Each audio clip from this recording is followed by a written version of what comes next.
भुवनेश्वर में पालित होईछि विभाजन विभीषिका स्मृति दिवस। लोकसभा भवन में आयोजित एक कार्यक्रम में मुख्य अतिथि भाव मुख्यमंत्री मोहन चरण मांझी जोग देते। अवसर में देश विभाजन समय दुखद घटना गणहत्या विस्थापना और लक्ष लक्ष लोकों जंत्रणा को स्मरण करा। मुख्यमंत्री कहते विभाजन आम इतिहास एक कला और जंत्रणादायक अध्याय।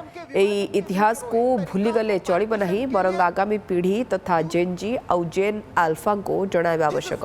कार्यक्रम शेष में स्वाधीनता संग्रामी और विभाजन समय प्राण हराई समस्त को श्रद्धांजलि सहित देशर एकता और भाईचारा को आहरी मजबूत करने आह्वान दि जाइथिला।